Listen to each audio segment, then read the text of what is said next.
Winfield Scott might be the greatest and most overlooked soldier in American history. He advised every president from James Madison to James Buchanan. He won every American war. He redefined the country by expanding the map of the United States. Scott was considered the most important and most powerful general of his era by everyone from Abraham Lincoln to John Eisenhower. Yet Scott receives little attention and less appreciation from history. Why is that? Today, we're unpacking the life and legacy of the great General-in-Chief, Winfield Scott. We're going to figure out what he did well, where he went wrong, and what to make of it all. But before we can take a bird's eye view, we have to start from the beginning. Winfield Scott began his life in Virginia, 1786. From early childhood, Scott's life was defined by loss. At age 6, his father passed, leaving Winfield's mother to raise him and his 3 siblings. She died before Winfield's 18th birthday. Winfield Scott became stern, serious, and highly self-motivated following the death of his parents. As an adult, Winfield grew into a striking, handsome figure. Being over 6'5" with a muscular build and a demanding presence, Scott leveraged his appearance at every possibility. At age 18, Scott went off to college where he performed well, gravitating toward philosophy and law, but dropped out a couple years in to start apprenticing as a lawyer. So Scott studied law until the age of 21, mostly because he viewed the legal trade as the natural course to political power. But nothing seemed to last too long for the young Winfield Scott. As tensions were mounting between the U.S. and Britain over territory disputes, less than a year into his law practice, Scott abruptly abandoned his legal post to join the Virginia militia. Overnight, Scott rode 30 miles on horseback, straight from his law office to the Army training grounds to help prepare against the potential British invasion. But Scott was no common soldier. Due to his uncommon size and exceptional aura, Scott stood out. His training instructor, believing in Scott's natural leadership capability, promoted Winfield Scott to corporal in command on the spot, with the young man having no battle experience whatsoever. But like everything else in Scott's life, that wouldn't hold true for long. Winfield Scott, without receiving any instruction, managed to seek out and capture British prisoners of war. However, the awkward course of events caused Scott to be quietly dismissed from service due to his unusual course of action without direct orders. So Scott went back to practicing law for a few months. Against all odds, Winfield Scott received the opportunity of a lifetime. Scott managed to talk his classmate, Senator William Branch Giles, into setting up a meeting with President Thomas Jefferson. Jefferson agreed. Scott directly asked the 3rd U.S. president for a direct promotion to captain, again despite never having fought in an actual battle. Yet Jefferson, impressed with the young Scott, promised to commission him as captain as soon as the Army requested more troops. So in 1808, Jefferson kept his promise. Captain Winfield Scott, just 22 years old, became responsible for a unit of light artillery.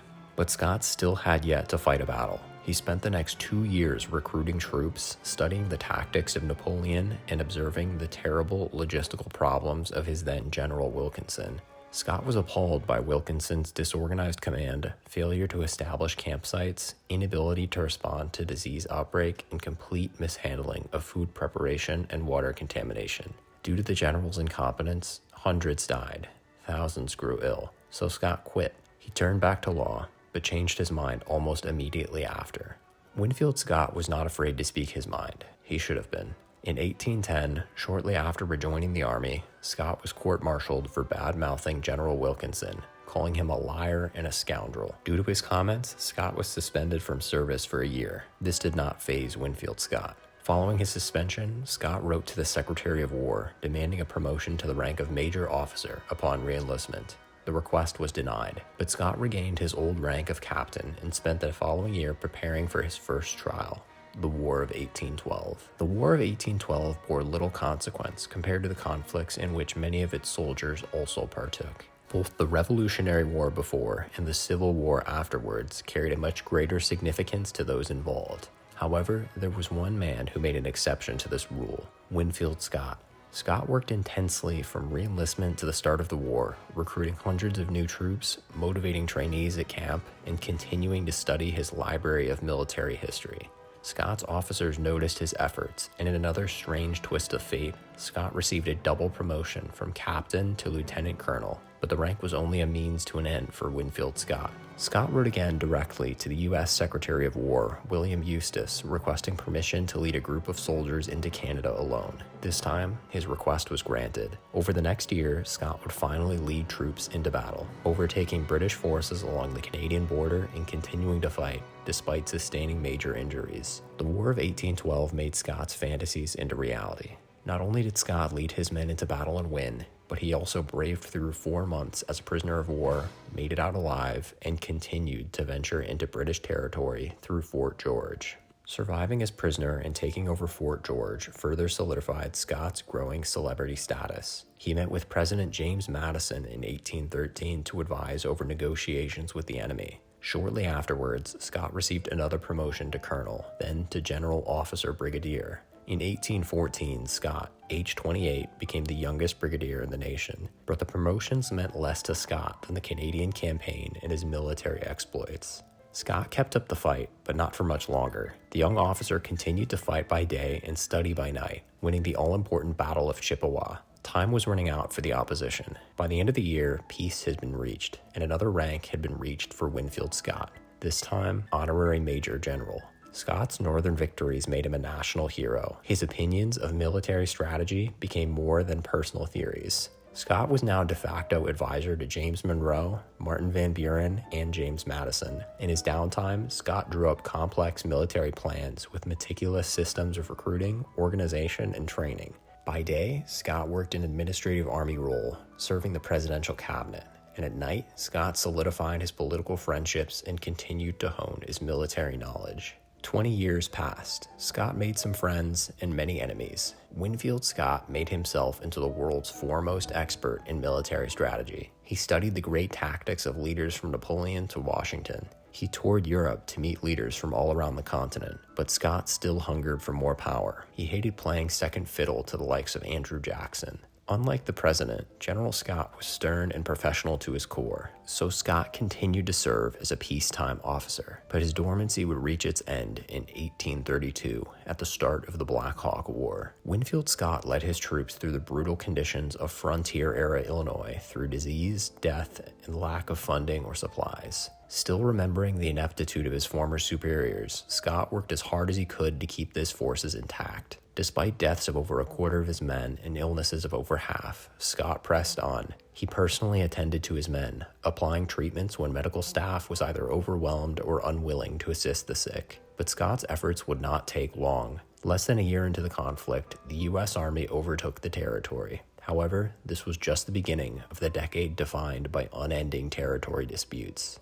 After Illinois, Scott was assigned to resolve tariff disputes in South Carolina, end warfare in Florida, and bring peace up to Georgia. During times of war, not even Andrew Jackson could deny Scott's ability to resolve conflicts swiftly and execute on his own decision-making. Winfield Scott became known as the Great Pacificator. He spent the next years solving crisis after crisis and slowly gaining political power. Over time, Scott gained notoriety for his generosity to his men, his bravery in battle, and his undeniable fluency in the art of war. So Scott continued to travel across the United States, ending localized disputes from the Gulf of Mexico to the northern borders. In 1841, Scott acquired his final promotion, General-in-Chief of the U.S. Army. Scott served under Martin Van Buren and James K. Polk, but one major conflict would prove more troublesome than that of the dispute with the indigenous tribes or the Texan independent state, the Mexico-American War. Winfield Scott, now age 60, began the attack on Mexico through the port of Veracruz. Despite roadblocks from the unfamiliar territory, lack of support from the presidency, Scott pressed on.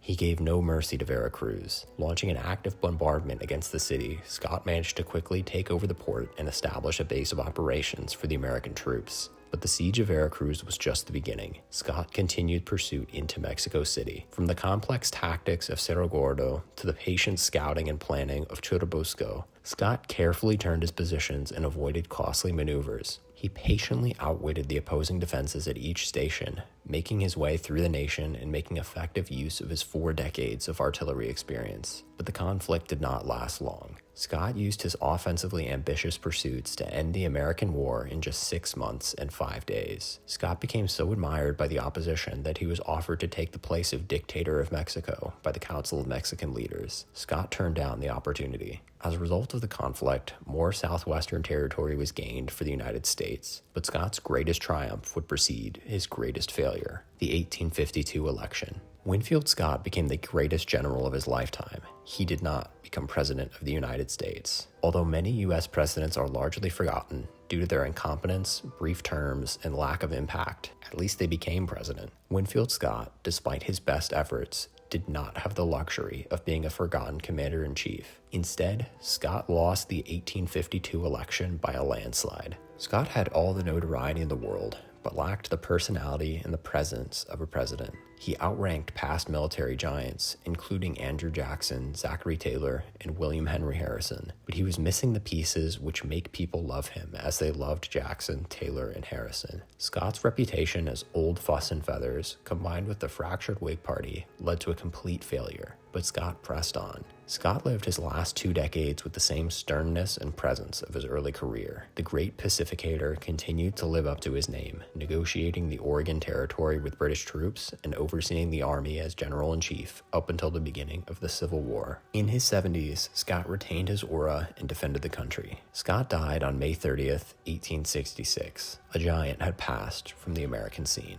But what do we make of all this? What do we make of this giant today? Winfield Scott built the United States. He led the U.S. Army from a group of volunteer colonial soldiers into a full-scale national army. He served from Thomas Jefferson to Abraham Lincoln. He witnessed the birth, death, and reconfiguration of the American cause. But that doesn't matter. People like Winfield Scott don't make it out of the dice game that we call history. We remember the ones who make it to the absolute top and force the greatest change, but we do not remember the people who make up the status quo. Winfield Scott became a living legend, but only a living one. In some ways, the nation still owes a debt to the efforts of Winfield Scott. The same can be said for many figures, both remembered and forgotten. Thank you for watching. Have a wonderful night.